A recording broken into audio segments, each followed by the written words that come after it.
Pessoal, boa tarde. Hoje são 9 de janeiro de 2024. Hoje, na parte da manhã, eu tive uma reunião na Megatrans e eu vou trazer algumas novidades para o setor de transporte escolar. A primeira delas é um benefício, uma conquista que vai ser implementada a partir de 15 de janeiro aproximadamente, essa é a data prevista, onde será publicada uma portaria, enfim, autorizando que os veículos escolares, os atuais veículos escolares, possam ser substituídos por veículos mais antigos, se houver a necessidade. Essa portaria é um ganho significativo, é um pleito do Sintesc, que a Prefeitura de Belo Horizonte, a SUMOP e a Megatrans resolveram atender, e isso será publicado nos próximos dias. O que é muito importante. Tem uma observação em relação a isso, que é o seguinte: você vai poder trocar o seu carro se você precisar por um veículo mais velho, desde que esse veículo, esse que está entrando, tenha no máximo 13 anos de fabricação. No caso de van e micro-ônibus, e no caso de ônibus, ele tenha no máximo 15 anos de fabricação. Essas datas são as datas para a substituição. Não quer dizer que ele só vai poder rodar 13 anos ou 15 anos. Ele vai poder entrar com 13 anos, até 13 anos, e se entrar com 13, vai rodar até 15. No caso do ônibus, se entrar com 15, vai rodar até os 20. As datas de vida útil continuam as mesmas. O que se colocou agora foi um limite para a substituição para um veículo mais velho. 13 no caso das vans, 15 no caso dos ônibus.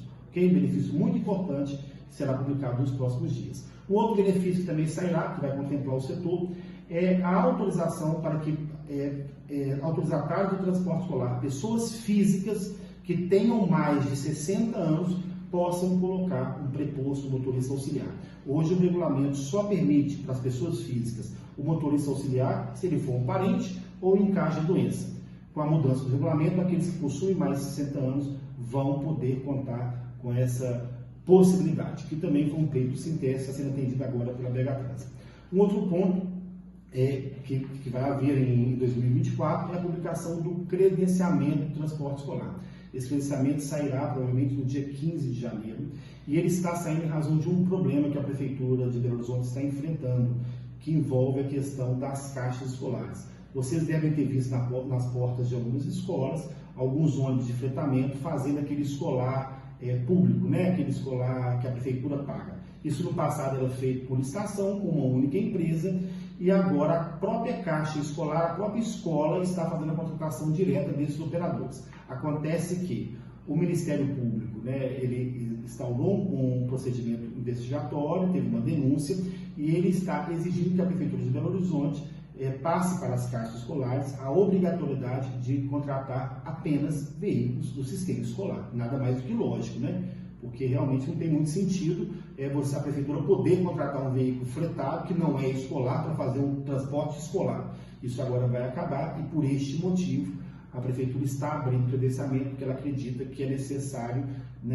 regularizar essa frota que hoje presta esse serviço de forma irregular para poder trabalhar da forma regular. Este credenciamento que vai ser aberto agora dia 15 de janeiro, ele vai ser aberto tanto para quem quiser atender essa atividade, que já está atendendo, poder se regularizar, como também para aqueles transportadores que trabalham no transporte privado, do sistema regular, o sistema particular. É um credenciamento novo, ele vai trazer uma particularidade, a vida útil para ingresso. A Megatrans ainda está discutindo, mas tudo indica que no caso de micro-ônibus eles vão aceitar veículos com até 13 anos de fabricação para ingresso, isso ainda não é definitivo, está sendo discutido, e no caso dos ônibus, até 15 anos de fabricação, ok? Para poder fazer o ingresso. As vidas úteis continuam da mesma forma, 18 anos, 15 anos no caso dos micro-ônibus e vans, 20 anos no caso dos ônibus, só para as datas de ingresso, ok? E agora sim, o último ponto que eu queria que o setor prestasse bastante atenção é em relação a essa questão das vistorias. Eu tenho sempre trazido isso aqui, batido em relação a alguns procedimentos que alguns profissionais fazem, alguns engenheiros. Eu não preciso nem entrar em muitos detalhes, vocês sabem muito bem o que eu estou falando, e em razão disso, provavelmente haverão mudanças no processo de vistoria. A Megatrans ela vai exigir alguns requisitos e não vai continuar da forma que está. Isso, de uma certa forma, preocupa um pouco, porque a gente tem um receio muito grande que isso volte para o Inmetro, não é o que a gente deseja, a gente vai trabalhar para que isso não aconteça, mas essas mudanças que serão implementadas, elas estão ocorrendo em razão do tipo de vistoria que os transportadores escolares estão contratando. Então, gente, vocês têm que ficar bastante atentos em relação a isso, porque isso, se vier, prejudica, é muito ruim, né, por uma situação irresponsável de alguns, ok? Mas quero agradecer a todos pela atenção, conquistas muito importantes que nós trouxemos aí hoje para vocês, né, e a gente vai trabalhando e mantendo vocês informados aí daqui para frente. Muito obrigado, um abraço.